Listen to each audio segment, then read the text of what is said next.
एक हफ्ते तक मारा मारा फिरता रहा, लेकिन कहीं कोई ठिकाना नौकरी ना मिली। जमा पूंजी को डर डर कर इस्तेमाल कर रहा था कि पीछे कौन सी कोई जायदाद छोड़ कर आया था जहां से इसे रुपए भेजे जाते।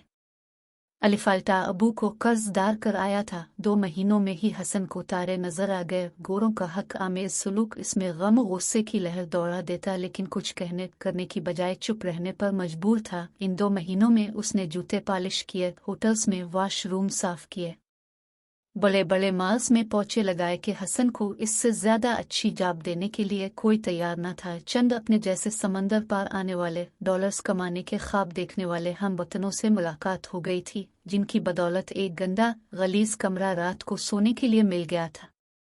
दिन भर बेगानों के इस जहान में दर दर भटक कर 4 पैसे कमाता, जो पेट भरने लायक रिस्क भी मुहैया करने से कासिर थे।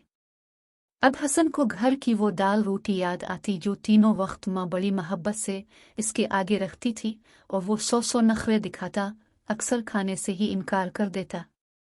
अब हर नवाला मुन्ह तक ले जाते हुए माँ बाप बहन भाइयों की याद से कलेजा मुन्ह को आता था। उन्हीं हालात से अलिफाल जता हुआ बीमारी पड़ गया। कोई पुरसान हाल न था, कोई अपना न था। कमरे में इसके साथ 4 नफूस और भी रहते थे, जो थे तो पाकिस्तानी, लेकिन गोरों के साथ रह रहकर उनमें भी बेहिस्सी के जरासीम वाफिर मिकदार में आ चुके थे।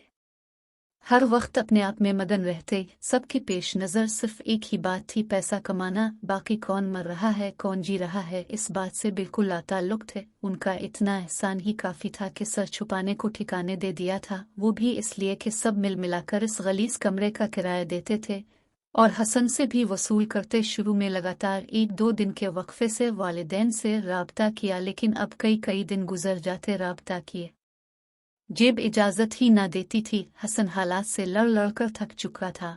वो अच्छी तरह समझ चुका था कि अपना मुख ही अपना होता है। जहाँ रूखा सूखा खाने में, कम कीमत कपड़े जूते पहनने में, कम कमाने में जिल्लत नहीं होती। जिल्लत किया होती है वो परदेस में गुजरे 2-3 माह में अच्छे से जान गया था। कई दिन बीमारी की हालत में गोरों के वॉशरूम साफ करके इतने पैसे जमा कर पाया कि अपने अबू से राब्ता करे।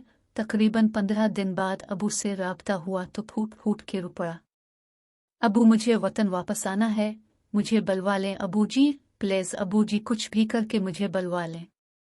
अबू का दिल पसीज गया। वो जानते थे जो माँ बाप की बात नहीं सुनता, समझता, इसे जमाना बहुत जल्द समझा देता है। बाप आखिर बाप होता है। पूरी दुनिया में जब कोई साथ नहीं देता, हर शख्स गिराने के दर पे होता है, तब माँ और बाप ही होते हैं जो उंगली थामकर एक बार फिर नए सिरे से चलना सिखाते हैं।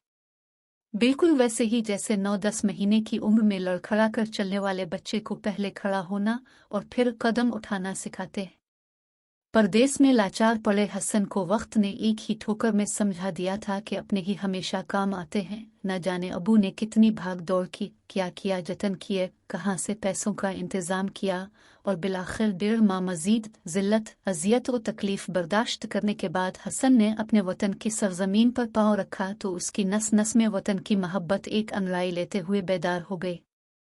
हसन के मदकूक बीमार जिस्म में जैसे तवानाई सरायत कर गई। वतन की हवाओं ने आगे बढ़कर हसन का खैर मुकद्दम किया तो हसन का दिल उन सुबह खराम हवाओं के संग झूम अलिफाटे। एयरपोर्ट से बाहर निकलते ही इसने वतन की मिट्टी को अलिफाटे कर चूम लिया। बे इख्तियार दिल पुकार, अलिफाटे मेरे वतन तुझे सलाम। सामने ही अबू बाहें फैलाए खड़े थे। शर्मसार एहसन उन बाहों में समाता चला गया। अबू खुश थे, उनका सुबह का भूला शाम से पहले घर लौट आया था।